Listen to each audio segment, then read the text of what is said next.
Hi, I'm Jeff Gonzalez, president of Trident Concepts, and I'm here with Brownells Daily Defense to talk to you about carrying spare ammunition for your EDC needs.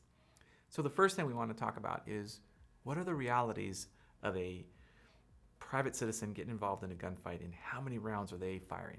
Well, if you look at statistics, the average is going to be less than 5. So I think that's a good bet that you probably won't be having to reload. But that doesn't mean that we don't want to talk about it or we don't want to be prepared for it.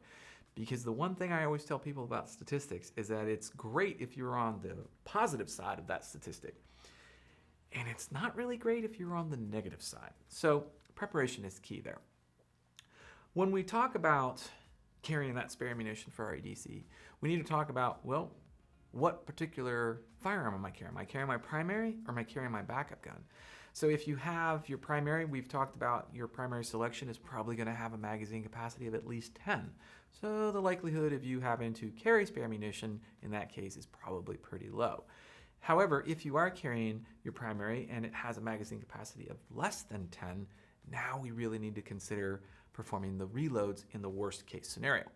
That also means that we have to talk about our backup guns, which are typically smaller and have less capacity. So shooting this 5-shot revolver, well, I'm right there at the cusp, but being able to carry spare ammunition for this is probably something that I need to consider. The other thing that we talk about is what are your magazine capacities? So the standard magazine for that P365 is going to be a 10-rounder. Now, I also have the luxury of reloading with a 15-rounder. So the nice thing about reloading with this magazine is that I'll have 5 extra rounds over the standard 10-round magazine that the gun comes with. So those are the types of things that you might want to consider.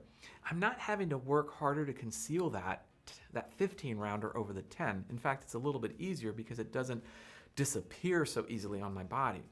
But because I'm having to secure it in more of a horizontal position, the height of the magazine is really not that big of a deal. The other thing that you have to take into consideration is your concealment level. So carrying that spare magazine means that you have to be able to conceal it well. A mistake that we see a lot of times is when people assume that covering is the same thing as concealing. Covering is not. Concealing means that you obscure from view. Covering means that you're just basically covering something up. It doesn't necessarily mean you're concealing it from or obscuring it from view. So what is your concealment level? Tied to concealment level is going to be that threat level.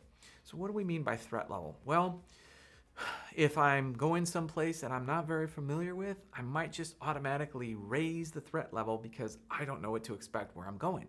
And so if I raise that threat level, I might want to carry a spare magazine. The other thing that I consider with my threat level is, yeah, I try not to go places that have a high threat level, but what if I have to? What if I'm going to the aid of a family member who's broke down on the wrong side of town? It's late at night. Maybe the threat level there kind of is increased to the point where I might want to go ahead and carry that spare magazine. So these are considerations that you want to think about when you're tossing the ideas around of, should I carry spare ammunition? There's going to be a time and a place for you to carry that spare ammunition.